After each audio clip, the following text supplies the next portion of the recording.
بسم اللہ الرحمن الرحیم الحمدللہ رب العالمین الصلاۃ والسلام علی اشرف الانبیاء والمرسلین سیدنا و نبینا ابی القاسم محمد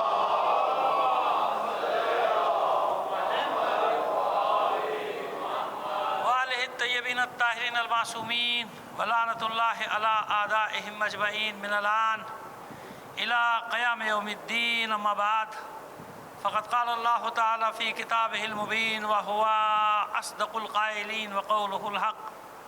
بسم اللہ الرحمن الرحیم. وقال ربکم ادعونی استجب لکم ان الذین یستکبرون عن عبادتی سیدخلون جہنم داخرین.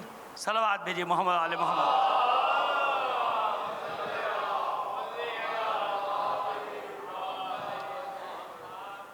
عزیزان محترم، سورہ غافر جسے سورہ مومن بھی کہا جاتا ہے، 40واں سورہ قرآن مجید کا، اس کی 60ویں آیت وقال ربکم ادعونی استجب لکم. اور اے حبیب، آپ کے رب نے ارشاد فرمایا کہ مجھ سے دعا مانگو، مجھے پکارو.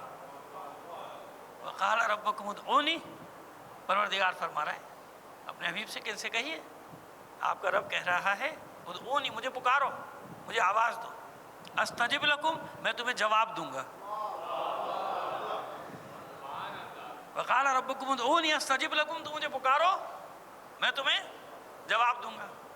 اور جو نہیں پکارتے ان کے لیے کیا کہا آیت نے؟ ان الذین یستکبرون عن عبادتی، اور جو اکڑتے ہیں میری عبادت کرتے ہوئے. ابھی تشریح کریں گے کہ اس اکڑنے سے مراد کیا ہے. اور میرے وہ بندے جو میری عبادت کرتے ہوئے اکڑتے ہیں، ان الذین یستکبرون عن عبادتی سیدخلون جہنم داخرین، ان قریب وہ بدترین طریقے سے جہنم میں داخل کر دیے جائیں گے. یعنی بھیانک انداز میں، بدترین انجام کے ساتھ ایسے نہیں داخل ہوں گے جہنم میں. جہنم میں بھی کیٹیگریز ہیں، جیسے جنت میں کیٹیگریز ہیں ایسے جہنم میں بھی کیٹیگریز ہیں، مرتبے ہیں نا. تو وہاں کا بدترین انداز میں جو داخل کیے جائیں گے ان میں یہ ہوں گے جو عبادت میں اکڑتے ہوں گے. بس دعا کے موضوع پہ تھوڑی دیر آپ سے گفتگو کریں گے کہ دعا ہے کیا. پروردگار عالم حکم دے رہا ہے یہ عبادت ہے. اچھا دیکھیے، دعا مانگنا عجیب ہے. آپ مانگ رہے ہیں، کبھی پوری ہوتی ہے کبھی پوری، ایسے ہی ہے نا. دعا کا حکم ہو رہا ہے کہ جب بھی تم مانگو گے میں جواب دوں گا. ادعونی استجب لکم، تم مجھے پکارو میں جواب دوں گا. حالانکہ اتنی دعائیں مانگتے ہیں، سب کی سب پوری تو نہیں ہوتی بھائی، نہیں ہوتی نا پوری. بس یہی مسئلہ ہے. اس لیے دعا مانگنے کا حکم دیا گیا کہ خود دعا اپنی جگہ ایک عبادت شمار کی جاتی ہے. یعنی یہ تو آپ کہہ ہی نہیں سکتے کہ دعا کے جواب میں کچھ ملا ہی نہیں. ارے بھائی آپ دعا کرتے رہیے، وہ ملنا یا نہ ملنا جو آپ مانگ رہے ہیں وہ تو اللہ کی مصلحت ہے. کب دے گا نہیں دے گا، آپ کے فائدے میں ہے کہ نہیں ہے، کسی اور کے نقصان میں تو نہیں. کہیں آپ کی دعا پوری ہو جائے کسی اور کا نقصان نہ ہو جائے، وہ تو اللہ جانتا ہے. لیکن اس مانگنے کو اللہ نے عبادت قرار دے دیا اور نہ مانگنے کو غرور قرار دے دیا. مانگنے کو ہی عبادت. ارے بھائی خالی کہاں جا رہی ہے، مل تو رہا ہے نا، ثواب مل رہا ہے کہ نہیں مل رہا. لہٰذا ہر وہ عبادت جس کے بعد دعا نہ مانگی جائے وہ عبادت انسان کے منہ پہ مار دی جاتی. لے جاؤ، غنی ہو گئے ہو تم، غنی صرف اللہ کی ذات ہے. کوئی پیغمبر غنی نہیں، کوئی رسول غنی نہیں، کوئی نبی غنی نہیں. اگر ایسا ہوتا تو قرآن مجید میں انبیاء کی دعائیں نہ ہوتی. ہر نبی دعا مانگ کر اعلان کر رہا ہے کہ غنی صرف اس کی ذات ہے، اس کے سوا جو کوئی بھی ہے اسے مانگنا پڑے گا. اسی لیے معصومین نے دعاؤں کے ذخیرے دے کر بتایا کہ اگر مانگنا نہیں آتا تو ہم سکھاتے ہیں کہ کیسے مانگو. ہم سکھا دیں کہ کیسے مانگو، ہم سکھا. ایسے ہی ہے نا، بعض اوقات جب ہم دعا کے جملے پڑھتے ہیں تو تھوڑا سا کنفیوز ہو جاتا ہے انسان کہ بھئی یہ کیا فرمایا. جیسے دعائے کمیل میں مولا عارفان علی ابن ابی طالب علیہ السلام ہے نا. اچھا دیکھیے، یہ دعا کا موضوع ایسا ہے کہ ماشاءاللہ دنیا میں جہاں بھی آواز جائے گی ہماری، جہاں بھی سنیں گے لوگ انشاءاللہ اس سے استفادہ کریں گے، کیونکہ ہم بات ہی گفتگو ایسی کرنا چاہ رہے ہیں کہ جو سب کو فائدہ پہنچے. اور پھر دعا کا زمانہ بھی ہے کہ نہیں ہے نا دعا کا زمانہ. SOPs پہ عمل کرتے رہیے. ظاہر ہے کہ سارے کام اب دنیا کے کر رہے ہیں اس وبا کے ساتھ. جب تک یہ وبا جاری ہے, جب تک یہ کورونا جاری ہے, تو آپ جانتے نا کہ دعا کا زمانہ ہے. تو معلوم تو ہو جائے انسان کو کہ کیسے مانگا جائے اور کب مانگا جائے, کس سے مانگا جائے اور کس کے وسیلے سے مانگا جائے. جو اللہ کو پسند نہیں, اگر ان وسیلوں کو درمیان میں لائیں گے تو شرک ہو جاتا ہے. ہوتا ہے کہ نہیں ہوتا؟ شرک ہو گیا نا. جو وسیلے اللہ کو پسند نہیں, اگر ان کو درمیان میں لے آئے تو کیا ہو جائے گا؟ شرک. وہ لات منات ہو بولیے جتنے بھی ہیں, جتنے دنیاوی بت, چاہے وہ مجسم بت ہوں چاہے وہ مانوی بت ہوں. مانوی بت کیا ہوتے ہیں؟ چلتے پھرتے بت بھی تو ہوتے ہیں نا. صرف کعبے میں رکھے ہوئے صنم بت تھوڑی تھے, کچھ وہاں چلتے پھرتے بھی بت تھے جن کی لوگ پوجا کیا کرتے تھے. ہم کس طرح سے اللہ کی بارگاہ میں مانگنے جائیں؟ ہم کیسے مانگیں؟ لہٰذا اب وہ تھوڑا سی اور تشریح کرتے چلے. تو اب یہ معلوم ہو گیا کہ دعائے کمیل میں اگر یہ الفاظ استعمال کیے جا رہے ہیں تو کیوں استعمال کیے جا رہے ہیں؟ تاکہ ہمیں سکھایا جائے کہ جب اللہ کی بارگاہ میں جاؤ تو ایسے جاؤ. ہوتا ہے نا, خوشامد نہیں کرتے دنیا میں, اپنے باس کی, اپنے افسر کی خوشامد کر رہے ہیں, گڑ گڑا رہے ہیں, یہ کام ہو جائے وہ کام ہو جائے. پروردگار کے بارگاہ میں گڑ گڑائیں تو کسی کے سامنے گڑ گڑانا نہ پڑے. اور جو اللہ کی بارگاہ میں گڑ گڑاتا ہے وہ کسی دنیاوی طاقت کے سامنے نہیں گڑ گڑاتا. اسی لیے فرمایا گیا ان الذین یستکبرون عن عبادتی, میرے بندوں میں سے جو مستکبر ہیں یعنی غرور کرتے ہیں. اور غرور کیا ہے؟ یعنی نہیں مانگتے. آیت کے حصے میں پہلے سے میں ہی کہا نا, ادعونی استجب لکم, تو مجھے پکارو میں جواب دوں گا, میں جواب دوں گا تمہارا. یہ کتنی بڑی بات ہے کہ انسان اللہ سے محو گفتگو ہو, میں بات گفتگو کروں, اللہ کا جواب آئے. اور میں نے بتا دیا کہ جواب کا انداز کیا ہے, ملے گا تو صحیح, خالی تو نہیں جا رہی. کیونکہ خود دعا کو ایک عبادت کا درجہ, دعا کرنا ہی عبادت قرار پائے, تو خالی تو نہیں جا رہی آپ کی دعا. جب آپ دعا کر رہے ہیں آپ کا ثواب بڑھتا جا رہا ہے, آپ کی عبادت شمار ہو رہی ہے, تو اس لیے بتا دیا استجب لکم, میں تمہیں جواب دوں گا, ملے گا. ان الذین یستکبرون عن عبادتی, اور جو میرے بندوں میں مغرور ہوں گے, مستقبل ہوں گے, کیا نہیں مانگتے, تو کیا مانگے؟ سب کچھ تو ہے, کچھ بھی نہیں ہے تمہارے پاس, تم تو ہی دامن. اب یہاں روک کے ایک جناب سید الشہداء کا جملہ بھی دعائے رفع کا پڑھ دیتے ہیں, آپ کی سماعتوں کی نظر کر دیتے ہیں. صلوات بھیجیے محمد آل محمد پر.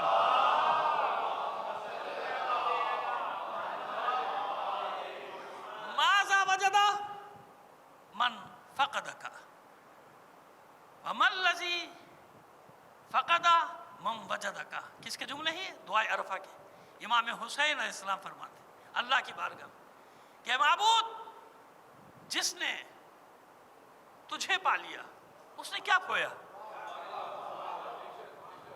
یا یوں کہیے, پہلے جملے میں آپ نے فرمایا کہ جس نے تجھے کھو دیا اس نے کیا پایا؟ اس نے کیا پایا؟ یعنی جس کے پاس دنیا کی ساری آسائشیں ہوں, ساری نعمتیں, ساری دولتیں, منصب, جاؤ جلال, سب کچھ ہے, لیکن خدا نہیں ہے, تو آپ فرما رہے پھر اس کے پاس ہے کیا؟ پھر اس کے پاس کچھ بھی نہیں ہے, اس کے پاس وہ خالی ہے. جس نے بھی دنیا کی ساری نعمتیں حاصل کر لی تو اس نے تجھے ہی نہیں پایا. وماذا فقدک, اس نے کیا کھویا؟ من وجدک. اب یہ دوسرا جواب آ گیا, اس نے کچھ بھی نہیں کھویا. جس کے پاس تو ہے, ظاہری طور پہ اس کے بعد دنیا میں کچھ بھی نہ ہو, کوئی دولت, کوئی مال, کوئی منصب, کچھ بھی نہ ہو, لیکن تو ہے, تیرا ساتھ ہے اس کے ساتھ. اور یہ ہے نا قرآن مجید میں کہ ان اللہ مال متقین, و کہیں ان اللہ مال متقین, بس بے شک اللہ کی معیت کس کے ساتھ ہے؟ باتقوا لوگوں کے ساتھ ہے, متقین کے ساتھ ہے, پرہیزگاروں کے ساتھ ہے. تو جب اللہ کی معیت ہے تو پھر دنیا مخالف ہو جائے, ساری دنیا مخالف ہو جائے. اور بتایا نا انبیاء علیہ السلام نے انبیاء کے ساتھ کیا رہا. بھئی آپ علیہ السلام کہتے ہیں, آج آپ ان کو علیہ السلام کہتے ہیں اور علیہ السلام کہتے ہیں ہر نبی کے ساتھ, لیکن ان کی قوموں نے کیا کیا بھائی؟ ان کی قوموں کا حال تو یہ تھا, کسی نبی پر 5 ایمان لائے, کسی پر 7 ایمان لائے, کسی پر 11 ایمان لائے, بہت زیادہ جناب نوح علیہ السلام کے ساتھ مل جائیں گے, 40 مل جائیں گے, کہیں 37, کہیں 80, اس سے زیادہ تو نہیں ہے نا بھائی. 2-3 پیغمبر انگلیوں پہ نام گن لیجئے, 2-3 رسول ایسے ہیں کہ جن کا ظاہری طور پہ نظام بھی قائم ہو گیا, جیسے جناب موسیٰ علیہ السلام, جیسے جناب داؤد علیہ السلام, جیسے جناب یوسف علیہ السلام, جیسے جناب سلیمان علیہ السلام. 4-5-6 ہوں گے. 1,24,000 میں اکثریت قاطع تو ایسی گئی, کوئی اس نے ساتھ ہی نہیں دیا. تو دنیا تو ساتھ نہیں تھی, لیکن اللہ نے قیامت تک کے لیے انہیں معزز بنا دیا, انہیں عزت بھی دے دی. صلوات بھیجیے محمد علی محمد پر, ہے نا. بس اور جن کو ساری دنیا ملی, یہ تشریح امام حسین علیہ السلام کے اس فرمان کی, جس کو ساری دنیا ملی, نمرود, فرعون, شداد, مصر یزید, اور آج کے بھی یزیدوں کو شامل کر لیجئے, سب کو شامل کر لیجئے, ہے نا. دنیا ان کے ساتھ ہے, لیکن قرآن بتا رہا ہے کیا ہوا, لعنت ان کا مقدر بن گئی. اور جنہیں دنیا نے کمزور کیا تھا, اللہ کی معیت ان کے ساتھ تھی, تو قیامت تک کے لیے وہ اللہ نے ان کو ایسی عزت دے دی کہ ساری دنیا مل کر بھی چاہے تو چھین نہیں سکتی ان سے.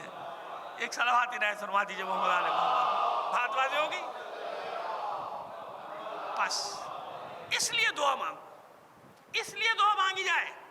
اگر دعا پوری نہیں ہوتی تو اللہ کے بندوں یاد رکھو اس میں بھی ہماری بہتری ہوتی ہے. اور اکثر ایسا ہوتا ہے کہ کچھ لوگ دعا مانگ رہے ہوتے ہیں, وہ پوری نہیں ہوتی, تھوڑے عرصے کے بعد کہتے ہیں کہ اگر پوری ہو جاتی تو کتنا بڑا نقصان ہو جاتا. کیونکہ انسان غیب سے تھوڑی واقف ہے, انسان کو کیا معلوم کہ اس کی اچھائی اس کی برائی کس چیز میں ہے. لہذا دعا مانگو, یہ اس کی مصلحت ہے کہ کب دے گا. اور کبھی کبھی صرف دیگر مخلوقات پہ فخر و مباحات کرنے کے لیے مومن کی دعا کو پورا نہیں کرتا. کیا مطلب ہے اس کا, ابھی بتا دیتے ہیں آپ. کبھی کبھی مومن کا جب منصب بڑھانا ہوتا ہے, مقام بڑھانا ہوتا ہے مومن کا, تو اس کی دعا پوری نہیں ہوتی. کیوں؟ اگر غیر مومن ہو, یعنی جس کا ایمان ڈاواڈول, یوں سمجھ لیجیے, جس کا ایمان کم ہے, وہ دعا مانگے گا پوری نہیں ہوگی تو بے صبرا ہو جائے گا نا, بے صبرا ہو جائے گا کہ دعا پوری نہیں ہوتی, اب نہیں مانگتا جاؤ. مومن کی دعا پوری نہیں ہوگی, وہ مایوس نہیں ہوتا. اللہ کی بارگاہ میں جتنی آزمائش بڑھتی جائے اس کا سر جھکتا چلا جاتا ہے. اس کی ایک مثال قصص انبیاء میں بھی ملتی ہے, حکایات میں بھی ملتی ہے. اور وہ حکایت کچھ اس طرح سے کہ دو فرشتے چلے آسمان سے, الگ الگ ڈیوٹی لے کے پوچھا ایک دوسرے میں, تم کہاں جا رہے ہو؟ انہوں نے کہا بھائی وہ ایک ہے بڑا ہی نافرمان بندہ اللہ کا, دشمن خدا, اس نے آج دریا میں جال ڈالا ہے, نہر میں جال ڈالا ہے. اللہ نے مجھے حکم دیا کہ جلدی سے ساری مچھلیاں اس کے جال میں ڈال دو, جتنی اس علاقے کی مچھلیاں اس کے جال میں لے آؤ, دے دو تاکہ جلدی جائے مچھلیاں لے کے. کہا تیری شان پروردگار. دوسرے ملک نے کہا بھائی مجھے تو بالکل اس کا برعکس کام دیا گیا ہے. کیا کام دیا گیا ہے؟ کہا وہ اللہ کا ایک نیک بندہ رات بھر عبادت میں مشغول رہتا ہے, دن بھر روزے سے رہتا ہے, وہ روزے سے ہے, اور ابھی اس نے اپنی دال سبزی چڑھائی ہے, ہانڈی چڑھائی ہے. مجھے حکم ہے کہ جب یہ تیار ہو جائے تو پر مار کے اس کی ہانڈی گرا دو. افطار کے وقت پر مار کے اس کی ہانڈیاں گرا دو. دونوں نے اپنا اپنا فریضہ انجام دیا. بارگاہ الہی میں حیرت کے ساتھ پہنچے. کیا ہوا بھائی؟ کہ حیرت کی بات ہے, معبود اپنے نیک بندے کے ساتھ تو یہ تو نے حکم دے دیا کہ اس کی ہنڈیاں ہی گرا دی. اکثر ایسا ہوتا ہے نا, نیک بندوں میں زیادہ مشکلات آتی ہیں. جیسے کہ ہے دنیا کا دستور ہے کہ جو مومنین ہیں کتنی مشکلات میں رہتے ہیں, کتنے امتحانات سے گزرتے ہیں صبح شام, تو اللہ کے نیک بندوں کی علامت ہوتی ہے یہ. اچھا کیوں؟ آپ دیکھیے وجہ کیا ہے اس کی. کہا کہ اچھا یہ بتاؤ کہ تم نے جب اس کی جال میں مچھلیاں ڈالی اس نے ہمارا شکر ادا کیا؟ کہا کہ نہیں, کوئی شکر ادا نہیں کیا. دوسرے سے پوچھا, سوال کیا, جی بتاؤ اس نے کیا فعل انجام دیا جب اس کی ہنڈیاں گری؟ کہ جیسی میں نے پر مار کے ہنڈیاں گرائی, وہ تیرا بندہ, وہ تیرا خاص بندہ سجدہ شکر میں چلا گیا. کہتا ہے پروردگار جو تو نے میرے حصے میں رکھا ہے میں اس پہ راضی ہوں. جو تو نے میرے حصے میں رکھا ہے. کہا کہ بس فرق یہ تھا کیونکہ اس سے سزا دینا مقصود ہے, میں اتنی زحمت بھی اس کو نہیں دینا چاہتا تھا کہ تھوڑی دیر لگے اور کہیں وہ میری طرف رجوع ہو جائے کہ پروردگار مجھے مچھلیاں دے. کہا مانگنے سے پہلے دے دیا, لے جاؤ, کیوں طے ہو گیا. تو اب اگر کہیں ظالم, لٹیرے, ڈاکو, قاتل آپ کو اس انداز میں نظر آ جائیں کہ آپ حیرت سے کہیں کہ بھئی ان کو تو کوئی سزا ہوتی نہیں, یہ اتنے بڑے بڑے مجرم, تو یاد رکھو مشیت کچھ لوگوں کے لیے طے کر لیتی ہے کہ انہیں ان کے اعمال کی سزا دینی ہے, انہیں ان کے جرائم کی سزا دینی ہے, یہ آئے نہیں اس طرف. اور مومن کے لیے کہا, اس نے کیا کیا تھا کہ بس میں چاہتا تھا کہ اس کے منصب کو بڑھاؤں, اس کے درجات کو بڑھاؤں, تو میں نے اس کی مصیبت میں بھی اضافہ کر دیا. یعنی یہ سنت الہی ہے ہی نہیں کہ بغیر آزمائش کے کسی کو کچھ دے دیا جائے. لہٰذا دعا مانگی دونوں نے, دعا مانگ رہا ہے یہ, وہ دعا نہیں مانگ رہا. وہ کن بندوں میں داخل ہو گیا؟ ان الذین یستکبرون عن عبادتی, وہ اللہ کے مغرور بندوں میں, نافرمان بندوں میں شامل ہو گیا. دعا نہ مانگ کر اللہ نے دے دیا اس کو سب, لے جاؤ سارا, اور اس کو اللہ نے نہیں دے کر اس کا منصب بڑھا دیا. تو خالی تو نہیں گئی نا دعائیں, کیونکہ عزت کی دعا تو ہر مومن کرتا ہے کہ نہیں کرتا؟ تو کبھی عزت مصیبتوں کے صلے میں انسان کے سر پہ پروردگار عالم عزت کا تاج رکھ دیتا ہے۔ صلوات عنایت فرمائیے محمد آل محمد پر۔ آئیے آگے بڑھائیں بات کو، اب سورہ بقرہ میں آ جائیے، 186ویں آیت، وَإِذَا سَأَلَكَ عِبَادِي عَنِّي فَإِنِّي قَرِيبٌ أُجِيبُ دَعْوَةَ الدَّاعِ إِذَا دَعَانِ فَلْيَسْتَجِيبُوا لِي وَلْيُؤْمِنُوا بِي۔ اور جب میرا بندہ مجھے پکارتا ہے، وَإِذَا سَأَلَكَ عِبَادِي عَنِّي، جب آپ سے سوال کرتا ہے میرے بارے میں، میرا بندہ اے رسول جب آپ سے سوال کرتا ہے میرے بارے میں، وَإِذَا سَأَلَكَ عِبَادِي عَنِّي، میرے بارے میں پوچھتا ہے، وَإِذَا سَأَلَكَ عِبَادِي عَنِّي فَإِنِّي قَرِيبٌ، تو جس وقت مجھے پکار رہا ہوتا ہے میں اس کے بالکل قریب ہوتا ہوں۔ اچھا ایک نسخہ آپ کو بتاتے جائیں، کبھی آزما لیجیے گا، آزمائش بھی شرط ہے، رات کی تاریکی میں سناٹے میں رجوع کیجئے اللہ کی بارگاہ میں، کوئی نہیں ہے، آپ ہیں اور اللہ ہے، اور میں آپ کو یقین دلا رہا ہوں جب آپ گفتگو کریں گے نا، گلا شکوہ بھی تنہائی میں کر سکتا ہے انسان، رب ہے نا، اپنے رب سے کہہ سکتا ہے معبود یہ ایسے مسئلہ، ہر گفتگو کیجئے، یقین جانیے آپ کا دل گواہی دے گا کہ وہ پروردگار سن بھی رہا ہے، جواب بھی دے رہا ہے۔ تجربہ کر کے دیکھ لیجیے گا، جب چاہیں تجربہ کر کے دیکھیں، رات کی تنہائی سناٹے میں تنہائی میں گفتگو کیجئے، میں آپ کو چیلنج کر رہا ہوں، آپ کا دل گواہی دے گا کہ میرا رب مجھے سن بھی رہا ہے، مجھے دیکھ بھی رہا ہے، یہی تو ہے وہ سمیع بصیر۔ حالانکہ اس وقت میں دنیا میں کروڑوں اربوں انسان اسے پکار رہے ہوں گے، لیکن وہ سمیع اور بصیر کیسا ہے کہ ساری کائنات بھی اسے پکارے گی تو وہ سب کو دیکھ رہا ہے، سب کو سن رہا ہے اور سب کو جواب دے رہا ہے۔ اندر سے جواب آئے گا، وہ جواب وہی مشیت کا جواب ہے، خود احساس ہو جائے گا کہ میں جس سے باتیں کر رہا ہوں مجھے سن بھی رہا ہے، دیکھ بھی رہا ہے، میری باتوں کا جواب دے رہا ہے، کہ قرآن کی بات ہے نا، بات وہیں آ گئی کہ نہیں آگے، فَإِنِّي قَرِيبٌ أُجِيبُ دَعْوَةَ الدَّاعِ، میں اپنے بندے کے بالکل قریب ہوتا ہوں، اور جب وہ مجھے پکار رہا ہوتا ہے تو میں جواب دے رہا ہوتا ہوں۔ صلوات بھیجیے محمد آل محمد پر۔ یہ ہم نے بات کو اپنی طرف سے تھوڑی کر دیا آپ کے سامنے، اپنے پاس یہ قرآن میں دونوں آیتوں میں ہے کہ یہی نہیں، استجب لکم ادعونی استجب لکم، تم مجھے پکارو میں جواب دوں گا، اور سورہ بقرہ میں بھی یہی بات، وَإِذَا سَأَلَكَ عِبَادِي عَنِّي فَإِنِّي قَرِيبٌ أُجِيبُ دَعْوَةَ الدَّاعِ إِذَا دَعَانِ، جب یہ میرا بندہ مجھے پکارتا ہے میں اس کے قریب ہوتا ہوں اور جواب دیتا ہوں، وہ شہرک سے قریب۔ تو میں نے آپ کو بتا دیا کہ آپ تجربہ کر لیجئے کہ جب آپ بستر پہ لیٹیں گے باتیں کریں گے تو آپ کو اندازہ ہو جائے گا کہ شہرک سے قریب کسے کہتے ہیں۔ شہرک سے قریب یعنی آپ کے اندر سے جو جواب آئے گا وہی مشیت کا جواب ہے، کیونکہ یہ اللہ کا وعدہ ہے، جب مجھے پکارو گے میں تمہاری بات کا فَإِنِّي قَرِيبٌ أُجِيبُ دَعْوَةَ الدَّاعِ، پکارنے والے کا جواب دیتا ہوں جب وہ مجھے پکارتا ہے۔ تو وہ جواب سننے کے لیے وہ کنسنٹریشن، وہ توجہ ضروری ہے کہ نہیں ضروری ہے؟ جو میں نے عرض کیا کہ رات کی تاریکی میں بستر پہ لیٹ کے آپ رجوع کیجئے اور پھر دیکھیے کیسے جواب آتا ہے، ہر بات کا جواب آئے گا، اور ایک سکون انسان کو محسوس ہوتا ہے کہ نہیں، کوئی ہے جو میرے حالات پہ نظر رکھے ہوئے، کوئی ہے جو میرے حالات کو جانتا ہے، کوئی ہے جو میری خبر گیری کر رہا ہے۔ صلوات بھیجیے محمد آل محمد پر۔ آئیے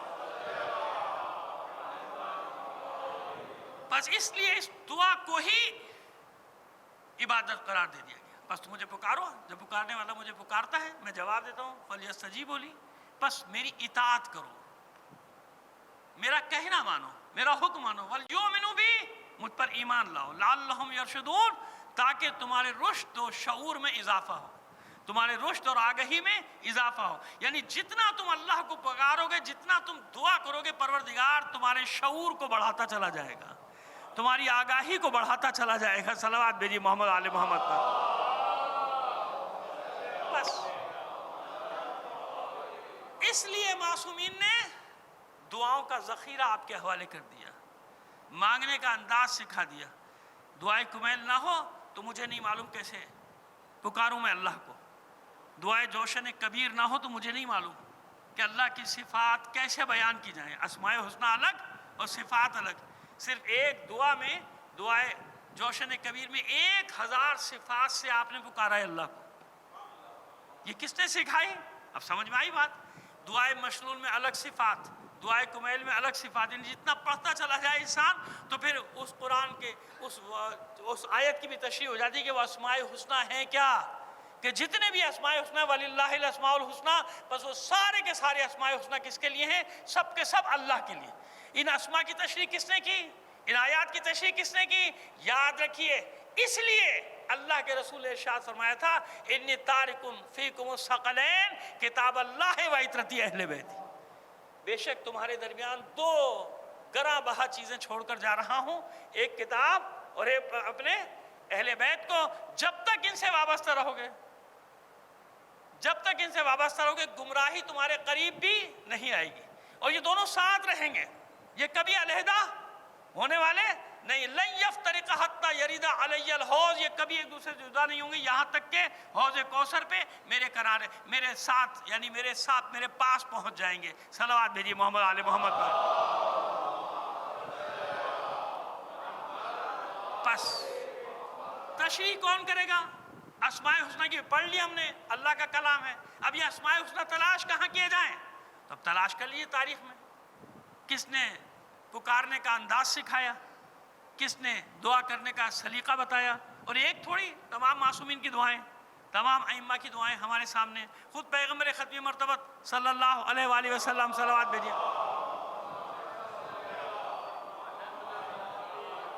تو وہ اسماء الحسنی کہاں ملیں گے؟ وہ ان دعاؤں میں۔ اب چلیے، وبا کا دور چل رہا ہے تو یہاں بھی ایک نسخہ سب کو بتا رہے ہیں، سب کے لیے فائدے کا، اور ہم تو وہی نسخہ آپ کو بتاتے ہیں جو ہم خود استعمال کرتے ہیں۔ بھائی سیدھی سی بات یہ، دعائے مشلول، اس کی تھوڑی سی تشریح کر دیں تو آپ کو دعا کا معلوم ہو کہ دعا کہتے کس ہیں۔ دعائے مشلول کیا ہے؟ شل سے ہے نا، جسے شل کر دیا گیا، مشلول اس میں مفعول ہے اس کا، یعنی جس کو شل کر دیا گیا، جو ہاتھ پیر جس کے شل ہو جاتے ہیں اسے کہا جاتا ہے مشلول۔ یہ ہے کیا دعائے مشلول؟ کیا چیز ہے جو اس کا نام ہو گیا دعائے مشلول؟ دعا ہے۔ مشلول کیا ہے؟ بیماروں کی صحت یابی کے لیے زیادہ سے زیادہ یہ بتا دیا جاتا ہے کہ بیمار کے سرانے پڑا جائے، انشاءاللہ اس کو صحت کاملہ عطا ہوتی ہے، اس کو شفا ملتی ہے۔ آج کے دور میں تو ہم نے بہت لوگوں کو یہ دعا بتائی اور بھیجی بھی کہ بھئی یہ دعا پڑھا کریں اس کے سرانے، وہ نہیں پڑھ سکتا تو آپ پڑھیے اس کے بیٹھ کے، سرانے پڑھیے اور دیکھیے اس کے اثرات، اور الحمدللہ اس کے اثرات۔ یہ دعائے مشلول ہے کیا جو مولا نے تعلیم دی؟ خانہ کعبہ میں ہیں اپنے بچوں کے ساتھ، دونوں شہزادے ساتھ ہیں، امام حسن امام حسین علیہم السلام، صلوات بھیجیے۔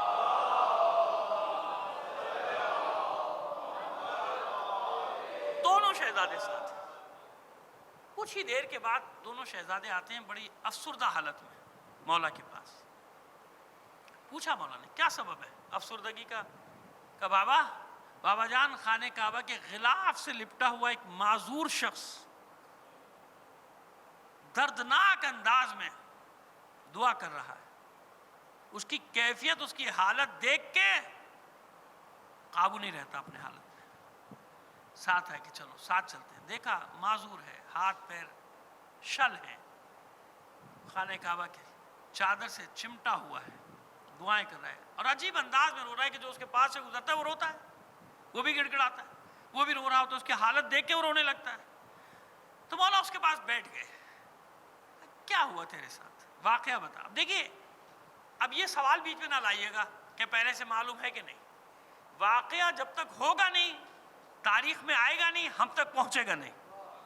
سمجھ میں آ رہی بات؟ میں نے اشارہ کر دیا، علم معصوم کو زیر سوال نہ لائیے گا، علم معصوم ہے اپنی جگہ، لیکن واقعہ اس لیے رونما ہوگا، سوال جواب اس لیے ہوتے ہیں تاکہ قیامت تک کے لیے واقعہ محفوظ ہو جائے اور ہمارے لیے پہنچ جائے، ہم تک پہنچ جائے۔ جیسے پیغمبر ختمی مرتبت صلی اللہ علیہ وآلہ وسلم،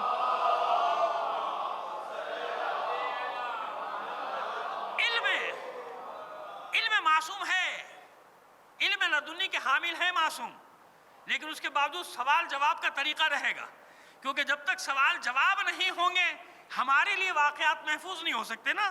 تو مولا نے پوچھا بھائی کیا ہوا تمہارے ساتھ، واقعہ بتاؤ۔ کہ مولا میں کتنی دعا کر لوں میری دعا قبول نہیں ہوگی۔ اب یہ بھی ایک فقہی مسئلہ بھی اس میں آ جائے گا، سب کے لیے، تمام مسلمانوں کے لیے بتا رہے ہیں، بلکہ سارے انسانوں کے لیے جو سمجھیں گے اس زبان کو، ان سب کے لیے بتا رہے ہیں مسئلہ۔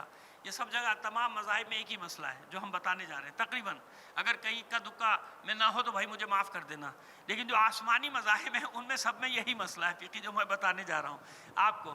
تو کہا کہ مولا میری کوئی دعا قبول نہیں ہوگی، میری توبہ بھی قبول نہیں ہوگی۔ کیا کیا تو نے؟ کہنے لگا کہ مولا میں بہت ہی بدکار آدمی تھا، جو عالی شرابی جتنے ہیں وہ سدے مجھ میں کوئی کام کاج نہیں کرتا تھا، ماں باپ جو بڑھاپے میں محنت مزدوری کرتے تھے وہ بھی چھین کے لے جاتا تھا، اور سب جوئے میں نشے میں لگا دیتا تھا۔ کبھی کبھی ایسا ہوتا ہے نا، اخبارات میں آپ پڑھتے آتے ہیں کہ کیسے بدبخت ہیں وہ لوگ جو بڑھاپے میں اپنے ماں باپ کو اذیتوں کا دینے کا باعث بنتے ہیں۔ میں بتا رہا ہوں کہ ان کی سزا کیا ہے، ان کا کیا نتیجہ ہے ان کے ساتھ۔ کہ مولا ایسا ہوا کہ ایک دفعہ مجھے پیسے چاہیے تھے، اور میرے ماں باپ کے پاس کچھ بھی نہیں تھا، گھر میں بھی سب مال اسباب ختم ہو چکا تھا، کچھ ایک چھوٹی سی رقم پڑی ہوگی جو ان کی ضرورت تھی کھانے پینے کی، وہ میں نے ان سے چھیننا چاہے تو میرے ماں باپ نے مزاحمت کی کہ میں اسے نہ چھینوں۔ تو میرا باپ بوڑھا تھا، میں نے زبردستی اسے چھینا اور اس طرح سے اس کو وار کیا، ڈنڈے کا وار کیا کہ میرے باپ کا ہاتھ ٹوٹ گیا۔ وہ بے بسی سے دیکھتا رہا مجھے، اور رو رہا تھا، میری ماں بھی رو رہی تھی، میرا باپ بھی رو رہا تھا۔ بے بسی سے اس نے مجھے دیکھتے ہوئے کہا کہ جس طرح تو نے میرا ہاتھ توڑا ہے، اللہ تیرے ہاتھ پیر توڑ دے۔ اچھا، اب یہاں روک کے آپ کو ایک اور بات بتائیں۔ وہ بات یہ بتاتے ہیں، آپ جانتے ہیں کہ ماں کتنے اطمینان سے اپنے بچوں کو کہتی ہے جا یوں ہو جا، دفع ہو جا، ایسا ہو جا، ویسا ہو جائے نا۔ جانتے ہیں آپ کہ ماں باپ کا مقام کیا ہے؟ ماں باپ کا مقام یہ ہے کہ پروردگار عالم نے فرشتوں کو منع کیا ہوا ہے کہ ماں باپ جب اپنے بچوں کو بد دعا دیں تو سننا نہیں۔ اس لیے ماں اطمینان سے کہہ رہی ہوتی ہے، اسے معلوم ہے کہ میری بد دعا قبول ہی نہیں ہوگی، کہ سننا نہیں اس کی بد دعا۔ کیوں؟ کہ ابھی یہ بد دعا دے رہی ہے نا، ابھی جب اس کا بیٹا باہر جائے گا ابھی اس کا دل تڑپے گا اور اب یہ رجوع کرے گی۔ تو یہ مقام ہے ماں باپ کا کہ ماں باپ بچوں کے لیے بد دعا کریں تو پروردگار سنتا ہی نہیں، قبول ہی نہیں کرتا ہے نا۔ لیکن اگر ایسا مرحلہ آ جائے کہ ماں باپ کی بد دعا قبول ہو جائے تو پھر اس کا کوئی ٹھکانہ دنیا اور آخرت میں نہیں رہتا۔ ذلت اب آپ کو بتانے جا رہے ہیں۔ اب یہاں اس نے بے چارگی سے، اتنی مظلومیت سے بد دعا کی کہ اس کا ہاتھ توڑ کے گیا اس کا بیٹا، ایک بد دعا کی کہ پروردگار اس کے ہاتھ پیر اسی طرح توڑ دے جیسے اس نے مجھے بڑھاپے میں میرا ہاتھ توڑا، میری ہڈیاں توڑی۔ کہتا ہے یہ بد دعا میں نے سنی میں آ گیا، اور اس کے بعد ایسا ہوا کہ بدبختی نے مجھے گھیر لیا، بدقسمتی نے مجھے گھیر لیا، میرے پاس کچھ نہ رہا، میں بیمار ہوا اور میرے ہاتھ پیر یہ مڑ گئے، یہ شل۔ اور جب میں نے چاہا کہ اپنے ماں باپ سے معافی مانگوں تو میرے ماں باپ دنیا میں نہیں رہے تھے، میرے ماں باپ مجھے معاف کرنے والے اس دنیا سے جا چکے، لہذا ہے مولا اب میرا کوئی پرسان حال نہیں، اب میری توبہ قبول ہونے والی نہیں۔ لیکن آپ دیکھیے امام تو امام ہے نا، اسی لیے امام ہے کہ اگر مسئلے کا حل نہ ہو تو پھر اب کوئی مانے یا نہ مانے مسئلے کا حل تو بتائے گا۔ تو پھر امام نے اسے وہاں بیٹھ کر دعائے مشلول تعلیم دی، جس کا میں ذکر کروں، اسی لیے اس کا نام پڑ گیا دعا تعلیم دی، اس کا نام پڑ گیا دعائے مشلول، اس کا نام پڑ گیا دعائے۔ اب دعائے مشلول کے اثر سے کیا ہوا، امام پڑھاتے رہے وہ پڑھتا رہا، امام پڑھاتے رہے وہ پڑھتا رہا، تو بس وہ رحمت الہی بھی جوش میں آئی، اور اس عالم سے اس کے ماں باپ نے اپنے بچے کو معاف کیا۔ اس عالم سے جب وہ اپنے بچے کو معاف کیا تو یہاں یہ ٹھیک ہو گیا، تو اس کے بعد سے بیماروں کی شفا یابی کے لیے یہ دعا مخصوص ہو کر رہ گئی، جسے کہا جاتا ہے دعائے مشلول۔ صلوات بھیجیے محمد آل محمد پر۔ یعنی یہ ہے دعا کا کرشمہ۔ اب سمجھ میں آ گیا، یہ ہے دعا کا کرشمہ۔ اس لیے ہر نبی، ہر پیغمبر، ہر رسول دعائیں مانگتا نظر آئے گا اللہ کی بارگاہ میں۔ منصب ملنے کے باوجود دعا مانگ رہا، منصب ملنے کے باوجود دعا مانگ رہا۔